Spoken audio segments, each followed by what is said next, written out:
I would like to thank the organizers for giving me the opportunity to speak at this workshop, especially for the privilege to speak after Professor Gross. It's interesting. It's a very happy coincidence that the first talk was about quarks and their interactions, and the second talk is about superconductivity. I once made a survey about what was the most beautiful phenomenon in physics.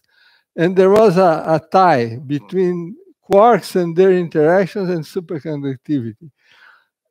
Also, if you count the number of Nobel Prizes awarded to the two subjects, it's basically a technical draw.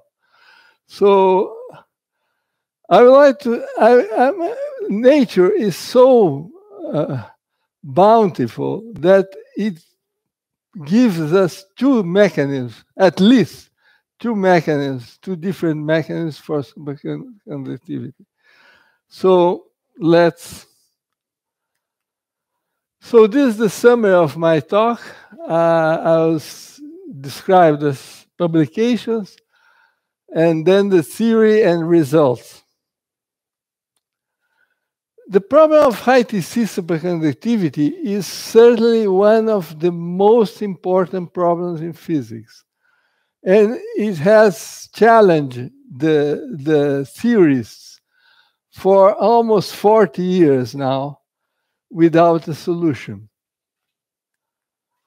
So these are our publications on the subject. We have these 5 papers. Note this first one has 10,150 reads in 3 years, which gives an average of 10 reads a day. Interestingly, it has very low number of citations. It's very, I don't know exactly what this means.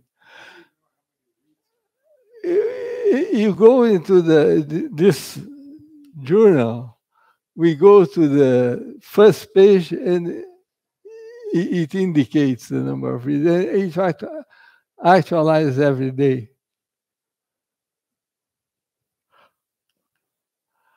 So superconductivity was discovered at the same year when Rutherford discovered the atomic nucleus, as beautifully described by Gross.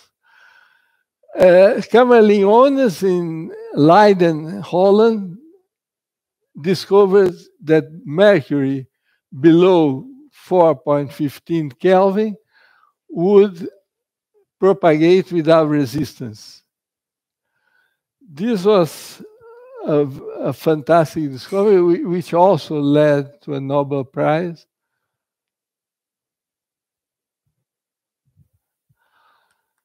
And only 39 years later, the first theory describing the phenomena appeared, which is a phenomenological theory, Landau-Ginzburg theory, which is a theory which introduces a complex order parameter, the field phi, and quadratic and quartic terms. And the mechanism it proposes for leading, so it presents a mechanism that allows the expectation value of this field to become different from zero. So in 1957, so 46 years after the discovery of superconductivity, these people develop a theory which would describe the microscopic theory behind the Landau-Ginzburg theory. This is the famous BCS theory of Bardeen, Cooper, and Schrieffer. But look here, it took 46 years after the discovery of superconductivity to have a full theory. But remember that in the meantime, the whole quantum mechanics had to be invented. So if nowadays, so okay, let's move there. So in 1986, Bednorz and Miller obtained for the first time superconductivity above 30 Kelvin. The highest temperature we had before was 23.2. And these materials were very sophisticated and complex materials, which were insulating, and after replacing a fraction of the lanthanum atoms by barium would become superconducting at 39 Kelvin. So this is 37 years ago, and so far there is no theory that describes the mechanism. And we know for sure that it's not the old BCS mechanism. We know that it's a new mechanism. So this is a list of different assorted cuprates. You have this lanthanum strontium, YBCO, bismuth family, mercury family, and thallium family, with this maximum superconducting series. But there is a common feature among all these materials, which is the presence of these copper oxide planes, which are formed by these intertwined square lattices with copper ions. I'll focus on this. So these copper oxide planes have a very peculiar distribution, like this. This is one copper oxide plane. This is the material. This is the mercury family. 3, 4, 5 copper oxide planes. So there is clear experimental evidence that the main physics underlying this high TC superconducting cuprates occurs in these copper oxide planes. So this copper oxide planes is the stage on which the drama unfolds. So there is by now a vast number of technological applications of these materials. This is just a sample. These are cables based on this high TC superconductor. And of course, they must be refrigerated. So they pump liquid nitrogen through one of these channels, and it comes out here. And these are a list of cities which have already replaced their electric cables by this type of cable. Since 2000, you see in the United States, Germany, Japan, South Korea, China, Russia.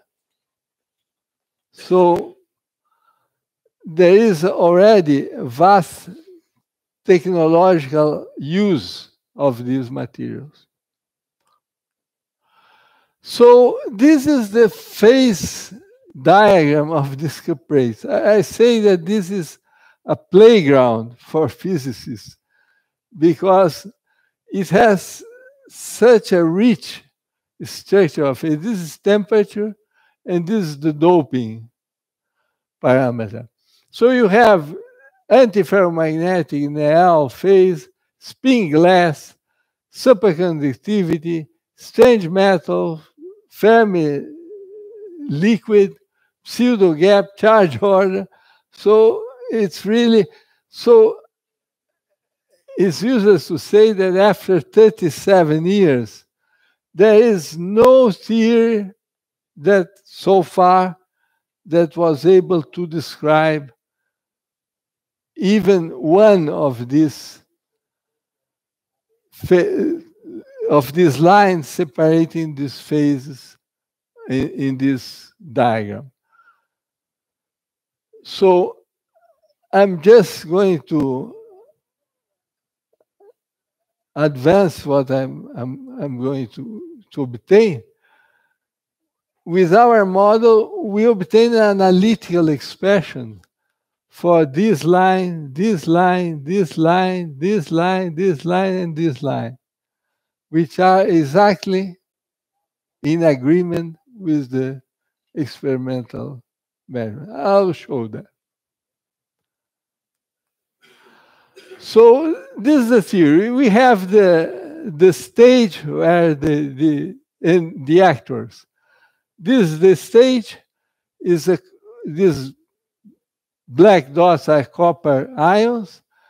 The red and cyan are p oxygen orbitals, px and py.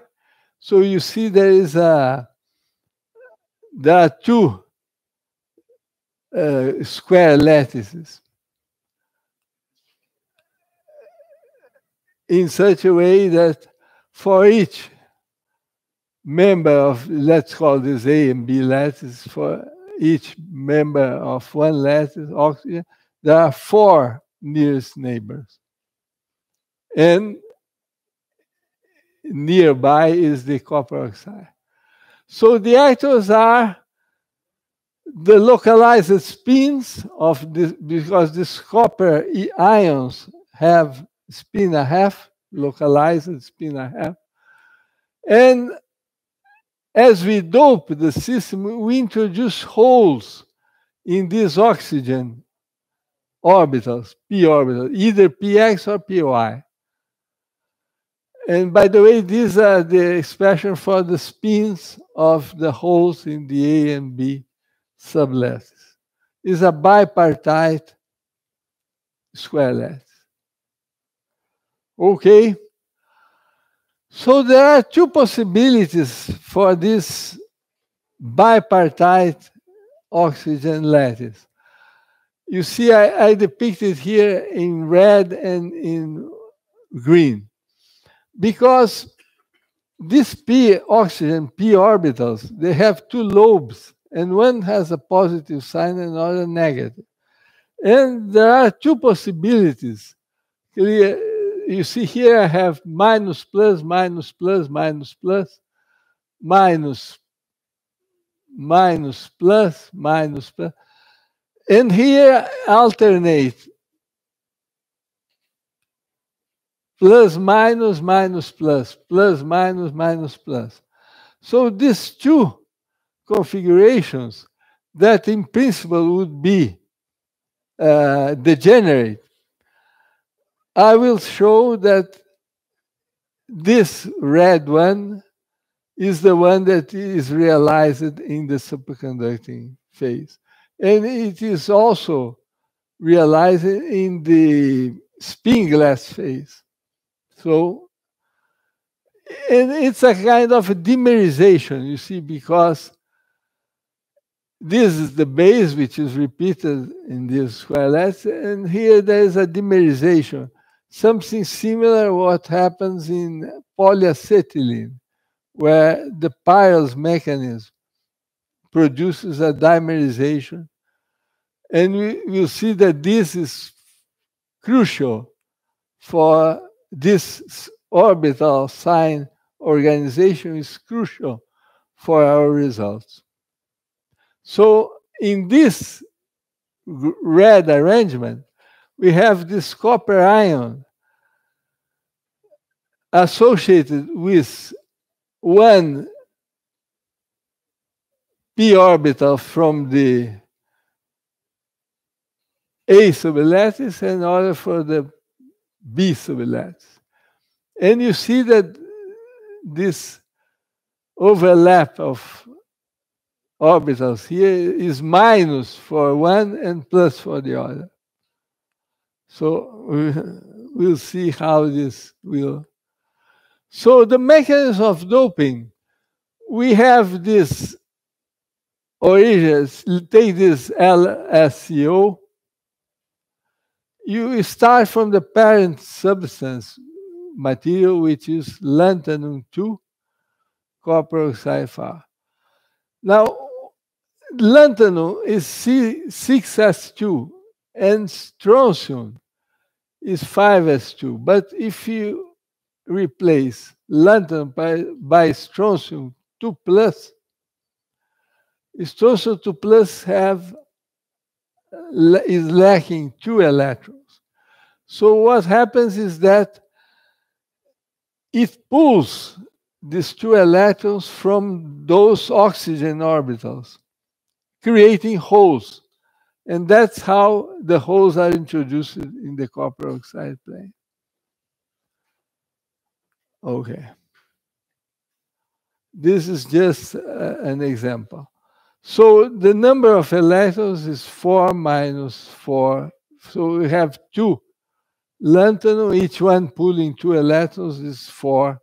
And Y is a number between 0 and 1. Now, Y represents the number of holes that go into the copper oxide planes.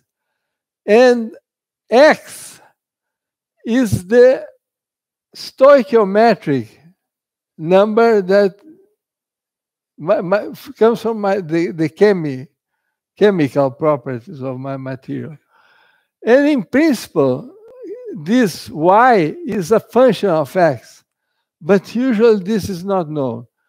For LSCO, we know that experimentally that Y is equal to X. So for LSCO, all the doped, for each doped atom, we pull the same one electron from the oxygen. So let me describe the model we use. We use nothing fancy, nothing sophisticated. We have described this using plain Portuguese as feijão com arroz. But this is feijão com arroz bem temperado. Well seasoned black beans and rice. So the genealogy of our model is the following. The basic model describing this, because we have 3 bands, because we have 1d electron. Sorry. Oops. We have 1d electron, and you have 2 p electrons. So we have 3 electrons.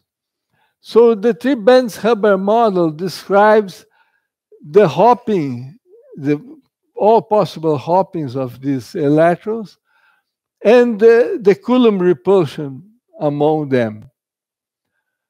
But this is a rather complicated model. So this is the first generation. The second generation, it's an effective model which describes the localized copper spins by this S, capital S, the itinerant holes, whose spin is given by this. So there is a Kondo-like magnetic interaction between the magnetic moment of the localized spins and the itinerant holes. A Heisenberg-like magnetic interaction and a hopping term. Psi would be the holes.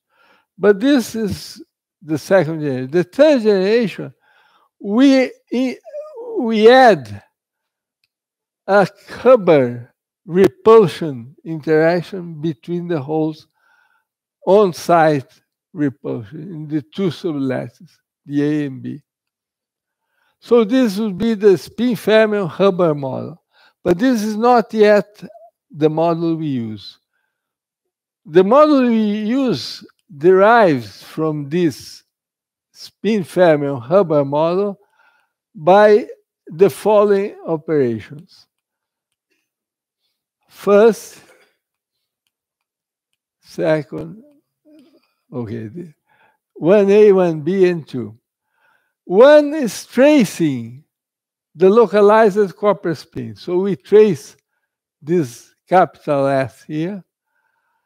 And this trace is we can use a continuum description in which the spin of the localized spin is given by two fields, which describe respectively the antiferromagnetic and ferromagnetic fluctuation.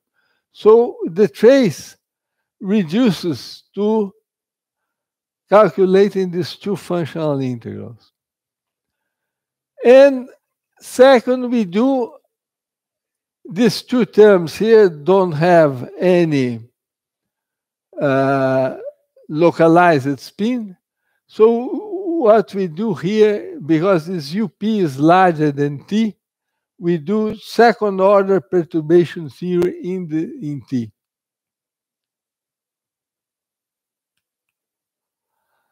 So this again a view. So the partition function is the trace of this exponential, these two terms, and this expression contained in the brackets involves the two terms with localized spins.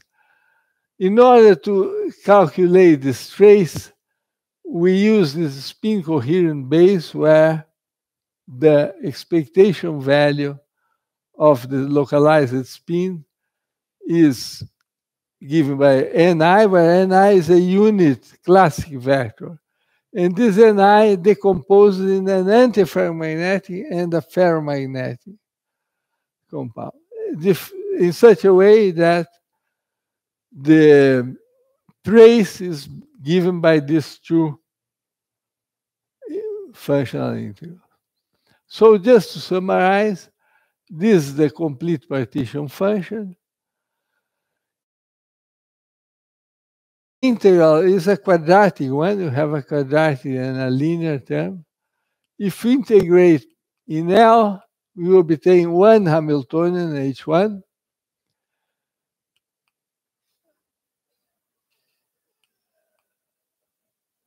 If we do second order perturbation theory here, we will obtain a second Hamiltonian H2. And finally, if I take this term here, which is the magnetic interaction between the itinerant spins and the localized antiferromagnetic component, we get a stochastic system with coupling, Heisenberg-like, with couplings given by this, with this such probabilities. So let's see more closely what are the situation here. What is the situation? So we have these units here, this unit, which has this copper ion and the oxygen ion, with this special plus minus minus plus, plus minus minus plus. So in this way, we see that each copper has has one px and one py spin associated. And the sign, if you see the overlap of this is minus, this is minus, this is plus, this is plus. So this means already that when I dope the holes, if the holes go to sublattice A on B or B, this implies a different sign for the magnetic interaction. This produces the frustration. And, okay, these are the probabilities. So this again, so the partition function has, sure. Why does the sign change if it's second order and the hopping? It's t squared. Yeah, that's why it's perturbations here, second order perturbations here. But the sign shouldn't change then. The what? The sign of the super's change in direction shouldn't change. It's t squared. You mean, okay, but this is the hopping. If you take this interaction here,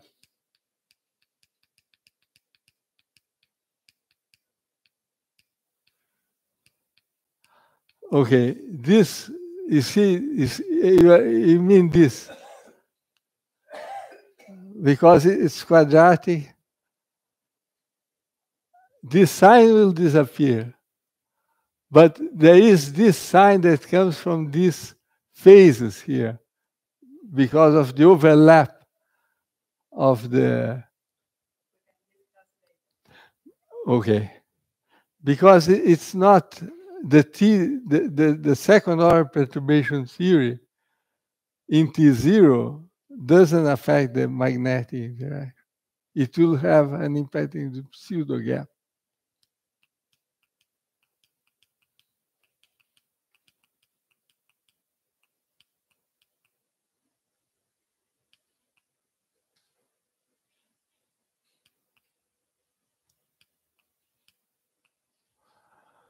So the partition function has a magnetic component and an electric component. The magnetic component is a Heisenberg-like interaction between the antiferromagnetic components of the localized spin with coupling, which has these three values, possible values, with these probabilities.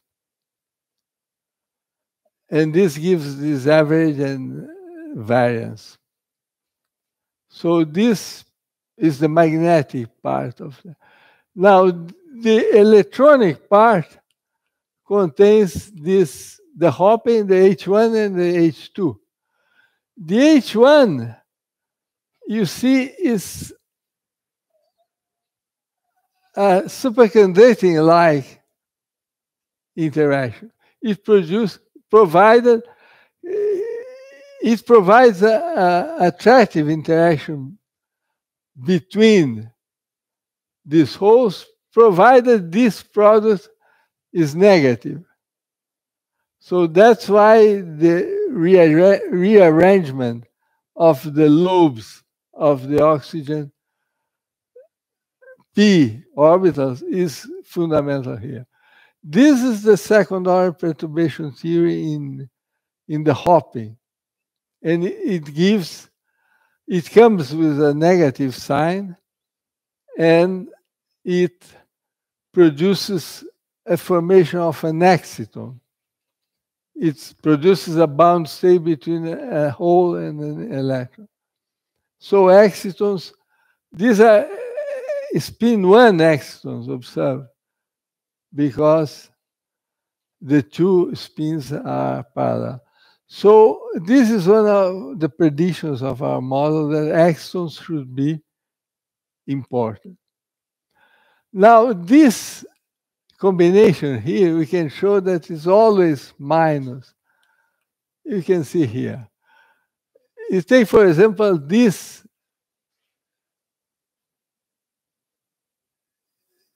nearest neighbors is a pair, one from one lattice A and the other B, yellow and red. So if you take yellow and red, you see the The 4 phases, this is minus, minus, plus, minus, is negative. Plus, minus, plus, plus is negative. So with this arrangement, this combination is always negative. So consequently, this term here is also negative, and this means Cooper pairs will form between neighbors of opposite spin, each member belonging to a different sublattice. So this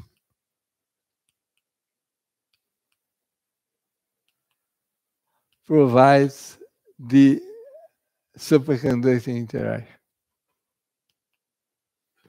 So the ground state, superconducting ground state, is a sum over all combinations of dimers in which we have this. This is a Cooper pair. So this is similar to the famous RVB state, which was proposed by Anderson a long time ago.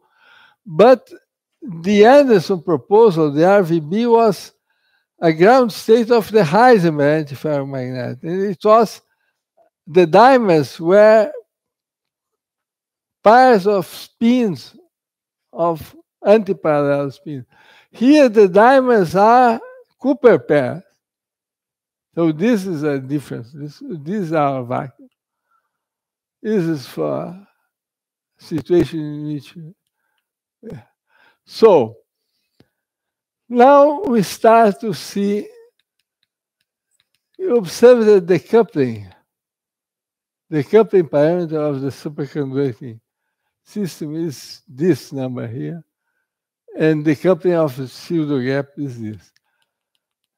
Now, if you take LSCO and use the measured values of these two couplings and plug it in here, we get this value. Now, if you look at the measured, you can determine the measured value of this coupling. You see?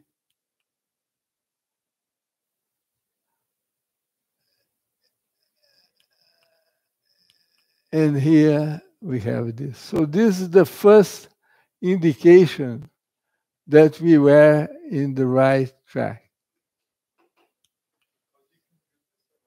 Excuse me? You mean the first one or the second?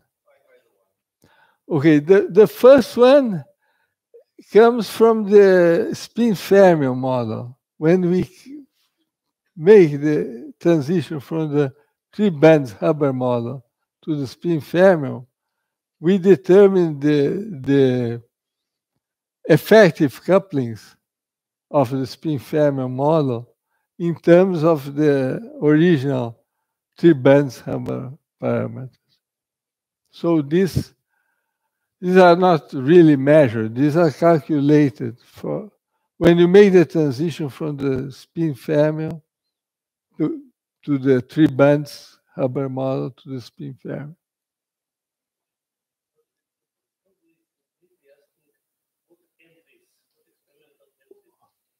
What?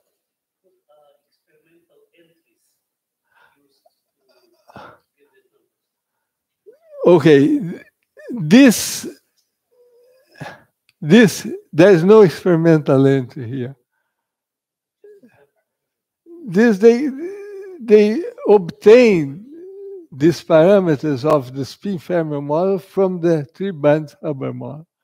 Then there in the 3 bands Hubbard model there might be experimental. Is the Coulomb repulsion between the original part.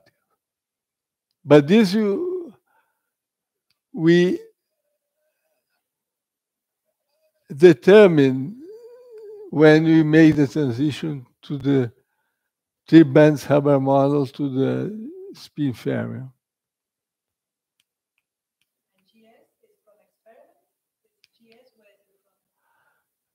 GS is the coupling for the superconducting term. So where do you get the value from? Oh, you mean this one? I'll show. I'll show it, please.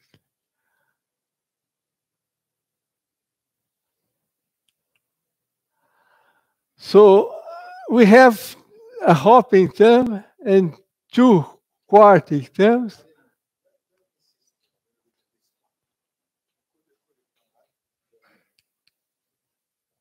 The experimental measure JK and JAF came from experiment or from your theory? No, it comes from the spin fermion model, which is a derivation that Zanin and collaborations made starting from the three-bands-Hubbard model. And this ratio that you wrote there, that is equal to GS, what is it? This came from your couplings there? This comes from here.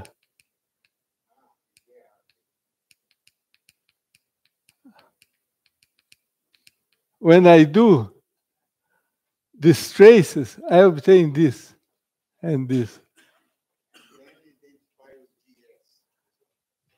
This I call GS, and this I call GP.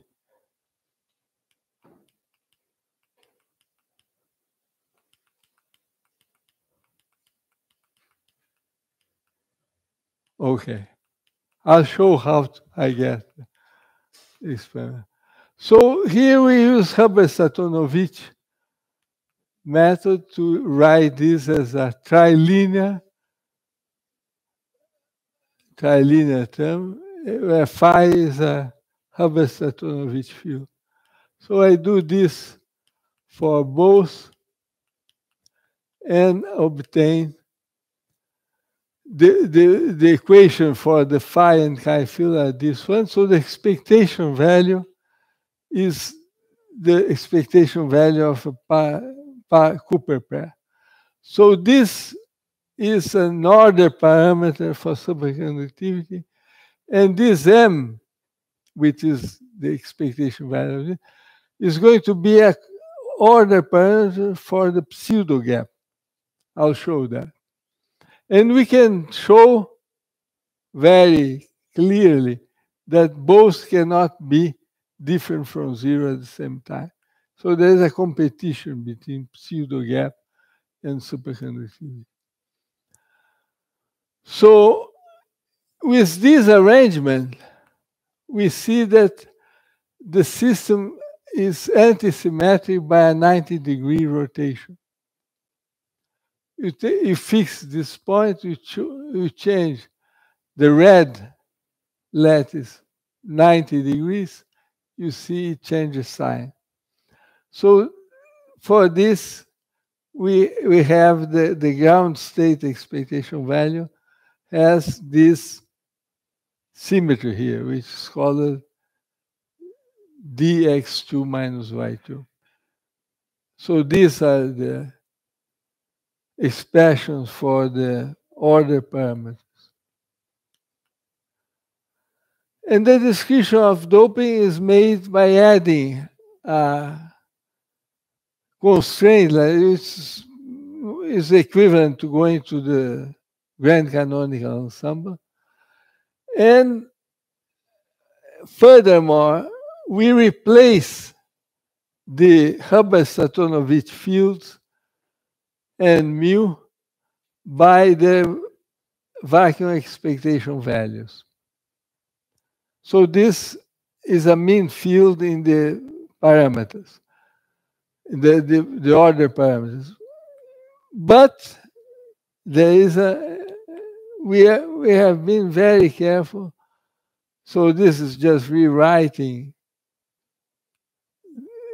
using the Nambu fermion field. I obtain this. So if I integrate over the fermions, I have this expression with these the eigenvalues. So this is my grand canonical potential. Now, in order to justify that mean field, we've been very careful about stability. You see that, for example, the first three derivatives must be zero, and the Hessian matrix of the second derivatives must have only positive eigenvalues. So we have been very careful, and we showed there is a general theorem in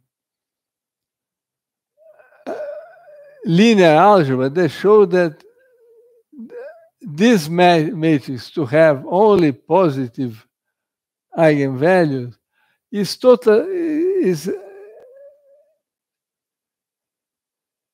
identical to, it's a necessary and sufficient condition for all the minor principal determinants to be zero.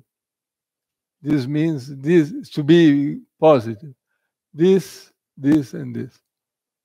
And this we showed. So we are assured about stability. Okay, so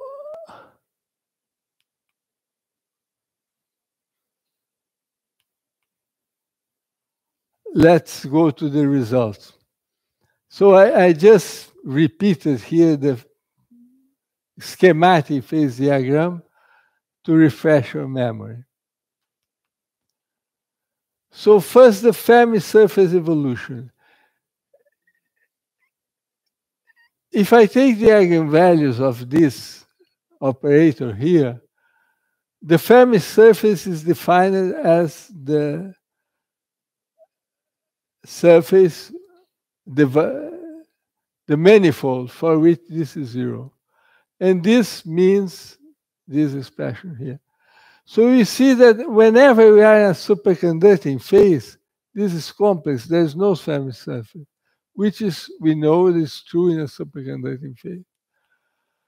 Now, if we go to the pseudo-gap region, we see that this equation here, I mean, this is zero.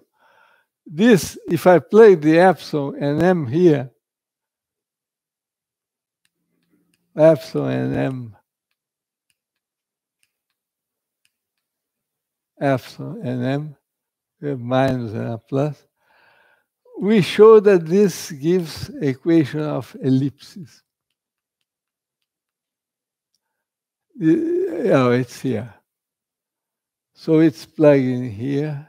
This is this. And this is the experimental result which was published in Nature this year. So you see here two different methods, laser ARPAs, and so you have this Fermi surface. So now the pseudo gap. What is the pseudo gap? If you take the density of states, when you lower the temperature under T star, the density of states is depleted near the Fermi surface, creating two peaks. And this is that's why it's called a pseudo gap. So if we take that's the definition of density of states. W is the dispersion relation. If we use the result of the energy for a tight binding system, we have just this. Now, if we add the pseudo gap, we obtain this function which has this form here. You see the two peaks, and the line is our theoretical expression, and the dots are the experimental value. So the superconducting and pseudo gap diagram. When you use those stationary conditions that the derivatives should be zero with respect to delta and mu, we obtain this expression here for the Tc. It's a function of the chemical potential and the temperature. Now, notice that this denominator is a monotonically increasing function of the chemical potential. So Tmax, the maximum temperature, so this is the dome. The dome appears here because you see that when this mu is 0, the hyperbolic cosine is 1 and logarithm is 0. So we have this value for the T maximum in terms of the GS and then the number of planes. Now, for the chemical potential, we must write the chemical potential in terms of the stoichiometric doping parameter, which I don't know. In LSCO, I know it's 1. But the chemical potential, so what we do, we realize that at maximal doping, this must be 0 because that's how, because this is a monotonically increasing function. So when it's 0, T is maximum. So we force the chemical potential to vanish at x equals x0. And this gamma is something that conveys our ignorance between the relation between the stoichiometric doping parameter and the number of holes that goes effectively into the plane.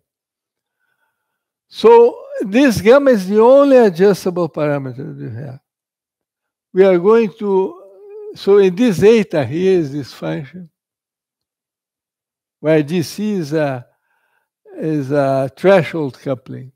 This lambda is basically the momentum associated to the correlation parameter.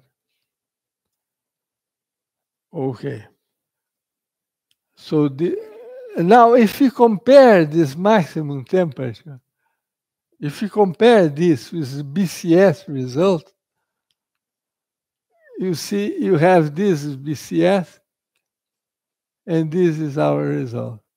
So we have a energy momentum scale. We have there the bi energy.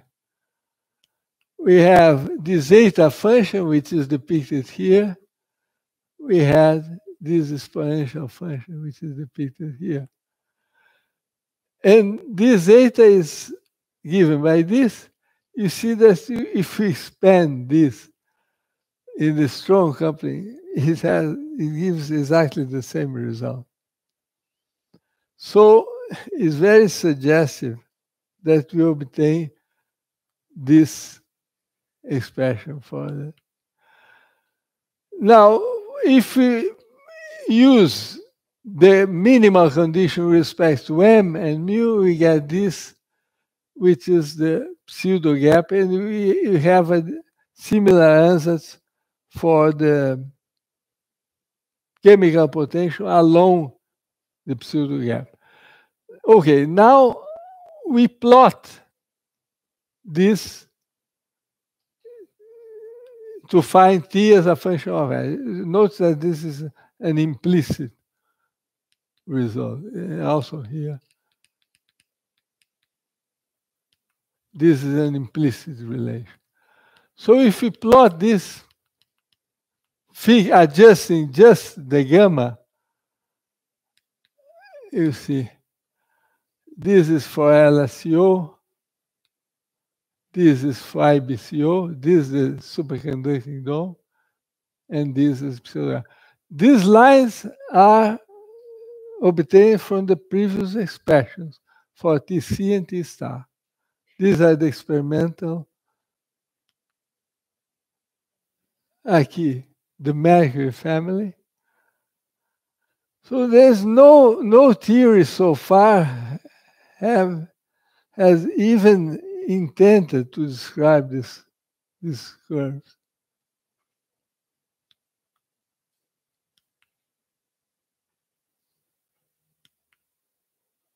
This is amplified. So you see the accuracy of this. Just gamma is adjusted. Yeah. I entered the value of t plus, t maximum, which is this and x0. But these are not adjusted. They are fixed. I cannot. But gamma I adjust. There is only one parameter adjusted here. So this is quite impressive. Now we go to the magnetic sector, antiferromagnetic and spin glass. So the Néel temperature turns out to be given by this expression, where rho x is given by this. I'll be a quick.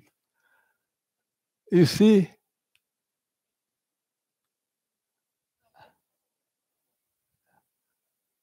there's no adjustment of parameters here. We enter with the value of this. And we enter the value of the spin stiffness. This is the sublattice magnetization, which is the square root. Now the spin glass.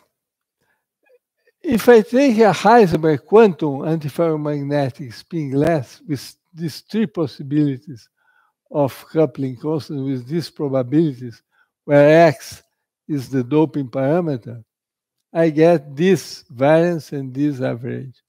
So I had studied largely this spin glass in these three papers.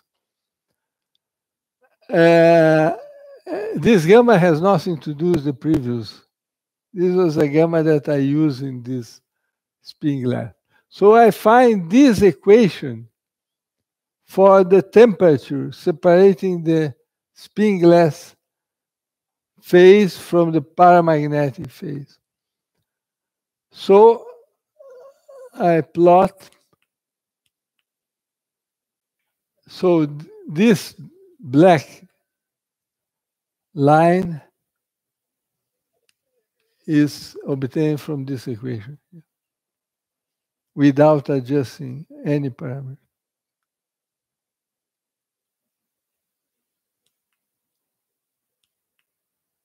Here, different scales. It's the same curve. It's always the same curve.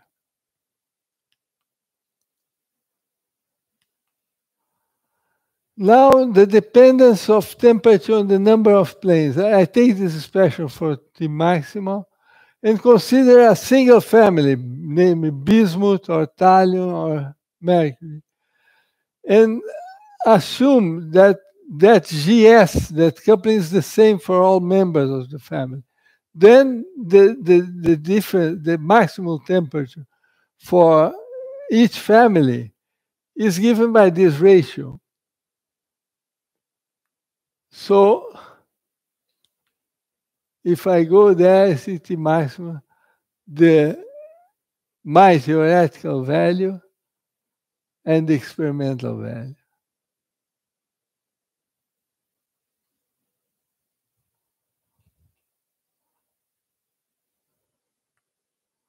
So this explains the increase of the temperature according to the number of planes of the family.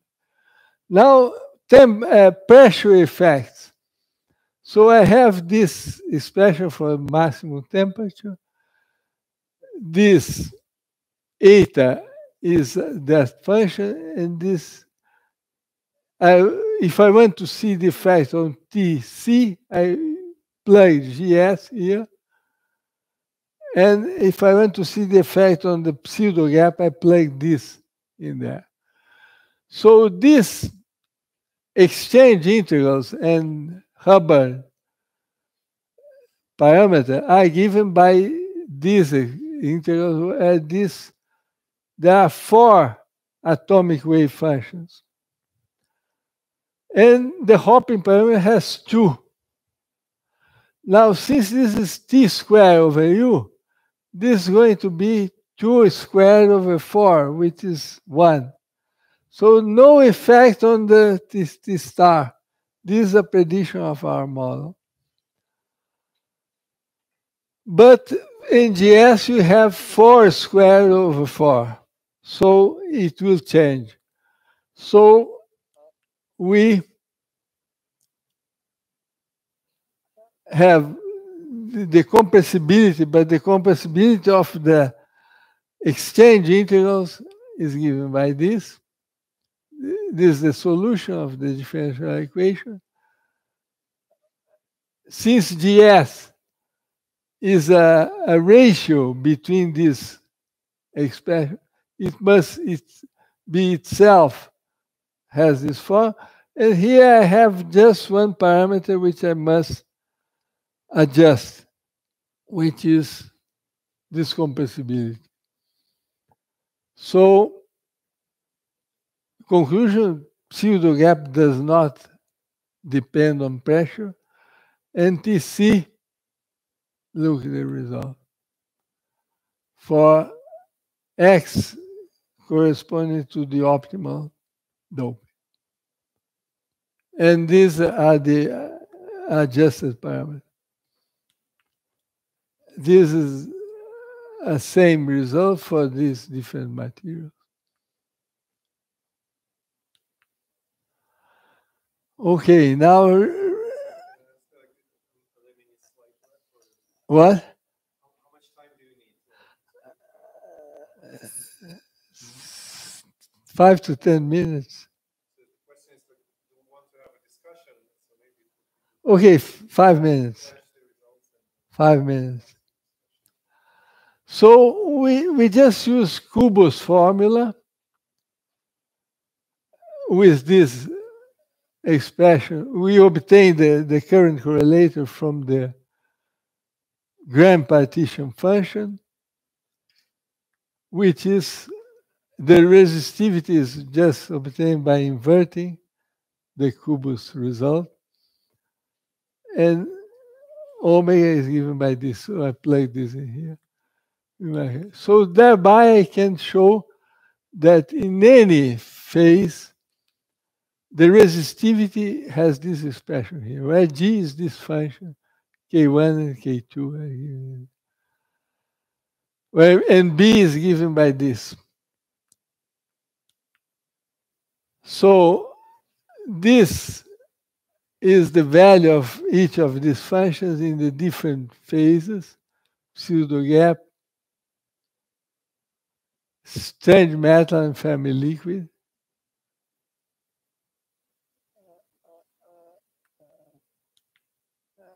And if we plug this in the resistivity, we have these expressions here. Now,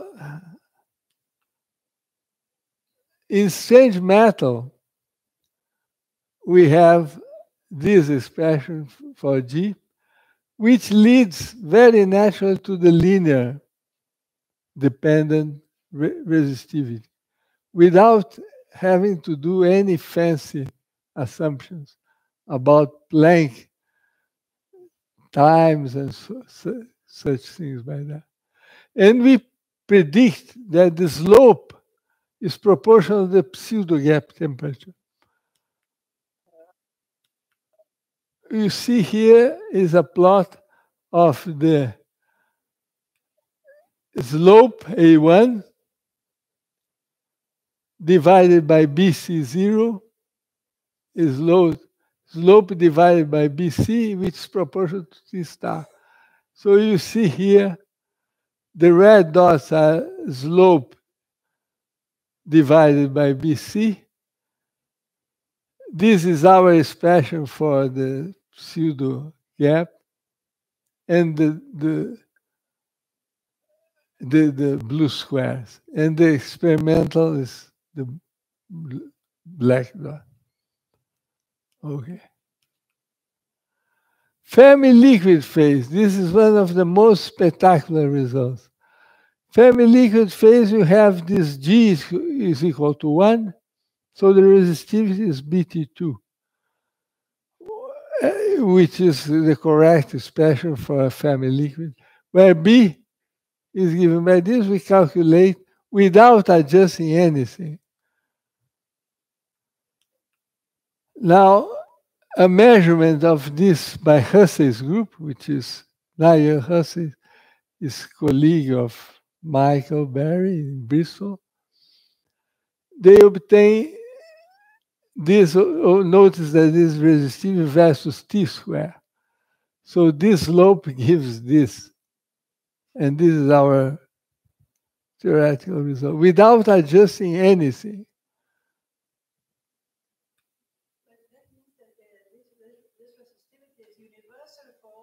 No, this is for LSO. Look, okay, good point. Only for LSO, I have K1, G of K1 equals 0, K2 equals 0. I mean, only LSO, I have K2 equals 0.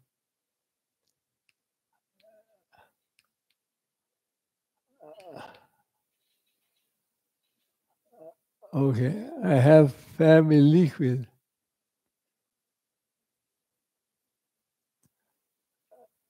Fermi liquid is K1 equals 0, K2. This is only for LSO.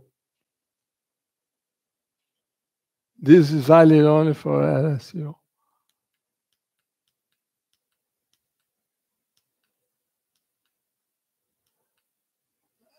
And this is the crossover. We see we obtain B to this power, where B is here.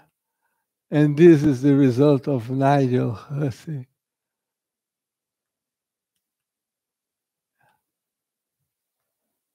Without adjusting anything.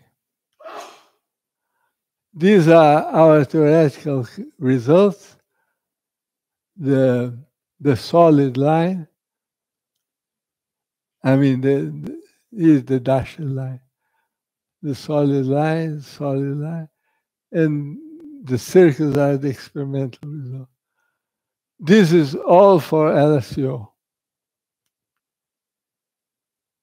Again, you see resistivity of LSO versus temperature at zero magnetic field for this TC. So you see that phase diagram is coming alive, because now we have analytical expressions for all of these curves.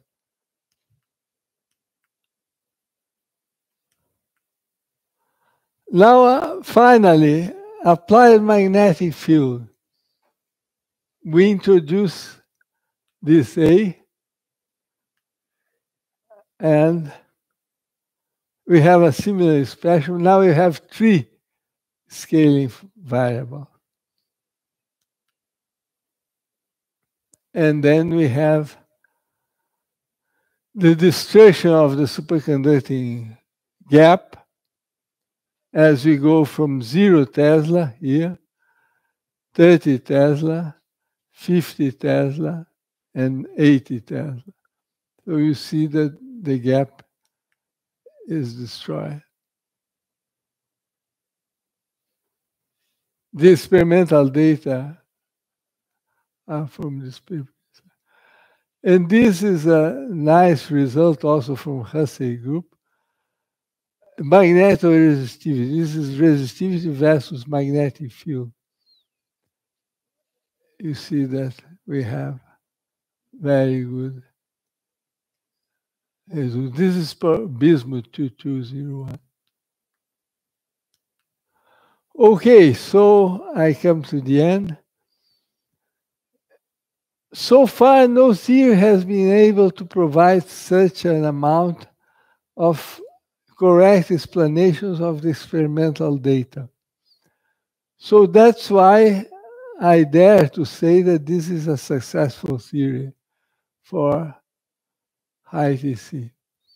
Several key issues along this almost 40 years are solved, like, for example, the identification of the interaction responsible for superconductivity, analytic expressions for superconductivity and TC, analytic expressions for T star pseudo gap, pressure dependence, dependence on number of planes, resistivity in different phases, magnetic AF and spin glass, magnetic resistivity, you name it.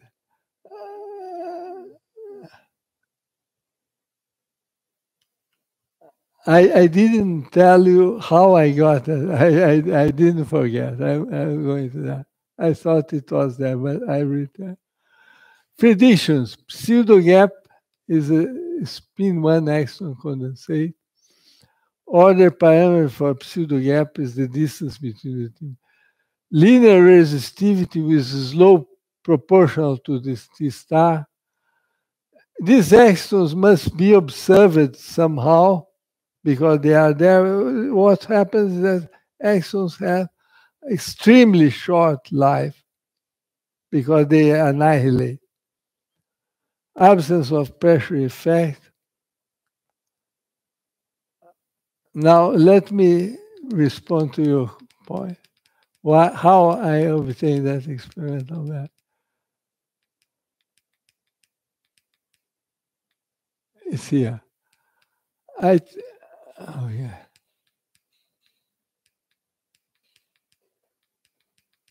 I take T max.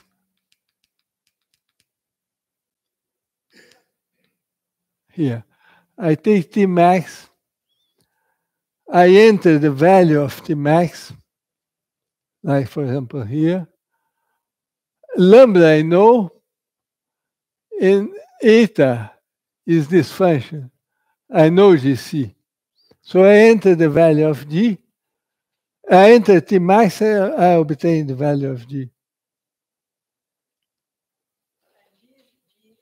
G is yes, because it's T max.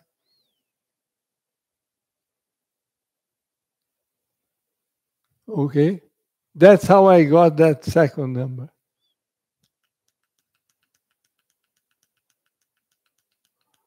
So I'm coming to the end.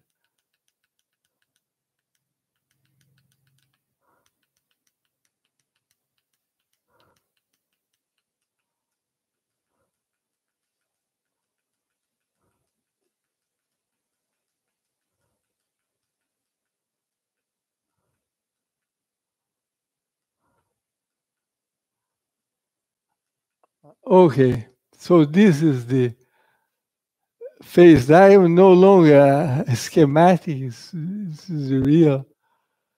And the perspectives, complete description of the family evolution, description of charge ordered phase, but this I'll show that I already did. Specific heat transport, heat transport. These are just, this is not published.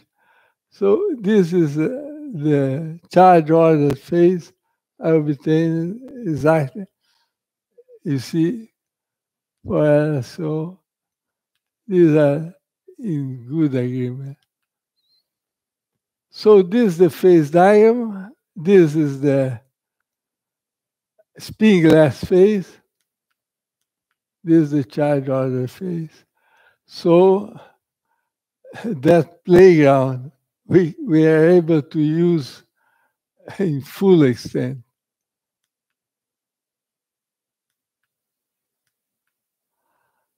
So I conclude saying that we have enough reasons to assert we have a successful theory for describing high TC superconductivity in Cuprates. This is my collaborators, especially in the first paper. Rodrigo Aroca, former PhD student. Lizardo is a former postdoc. Reginaldo, a former PhD student. And Van is a professor at Belém do Pará. So thank you to the funding agencies. And I take the liberty to make this advertisement of my book on quantum field theory and condensed matter. Thank you for your attention.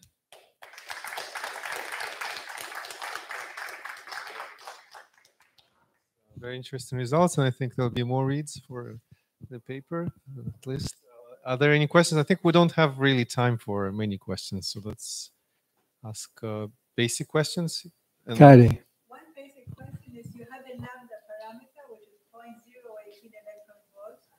This lambda parameter, just remind me, how does it come into the TC? It's AC over psi, where psi is the superconducting correlation length. Because this is of the order of 180 Kelvin, of 200 Kelvin, which is very high for a TC. No, but this is the size of the Cooper pair, which in high TCs is 10 lattice spaces.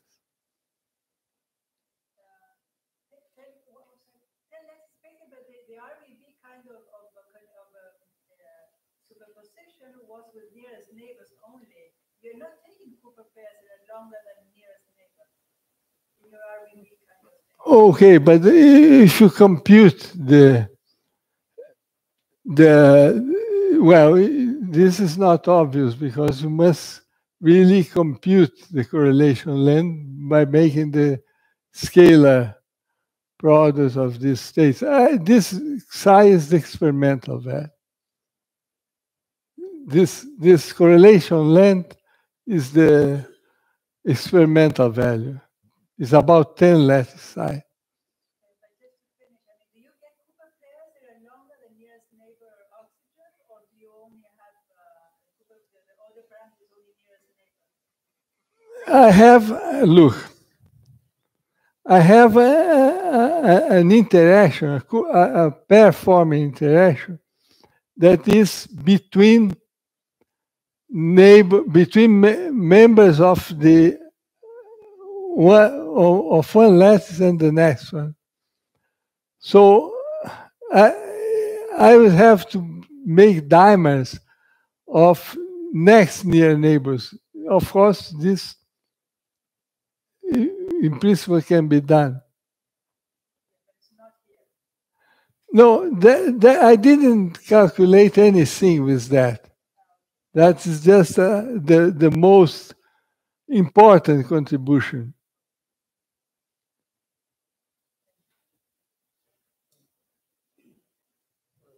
You use some, it's complicated model, but you use some new fields, right? Yeah. So, and then you manage to describe all these complicated phase diagrams. Okay. Of many different lines. Yeah. So the question is, I probably missed it, that for every phase, you do different mean field scheme, or it's all within one mean field? Okay. I'll do, for example, good point.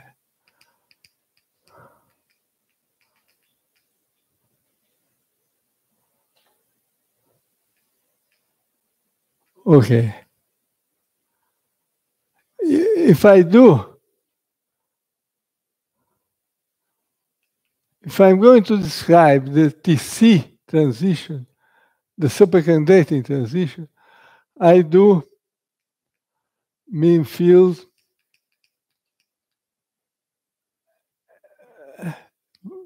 making the derivatives equal to zero, derivative with respect to delta and mu. If from this I obtain this. All these lines, independent different phases come from one. So there's one, I think, grand canonical potential for the whole thing. Yeah, exactly. But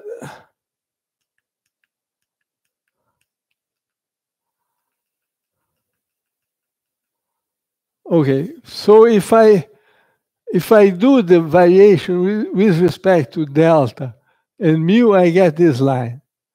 If I do the variation with respect to m, the pseudo gap and mu, I obtain this line.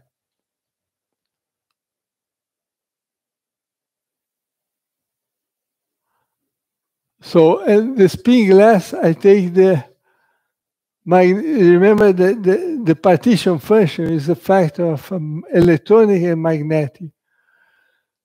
For the spin glass phase, I do the variation with respect to the magnetic partition function with respect to the magnetization, and I obtain the now. Sure. For the magnetic part,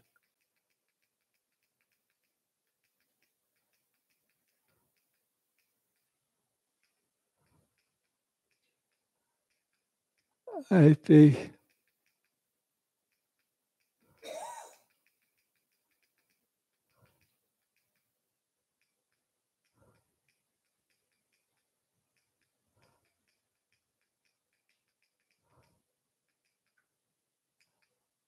here.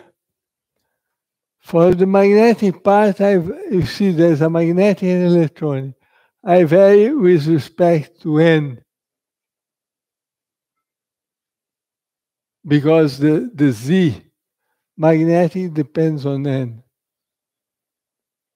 And that's how I get the Néel and spin glass.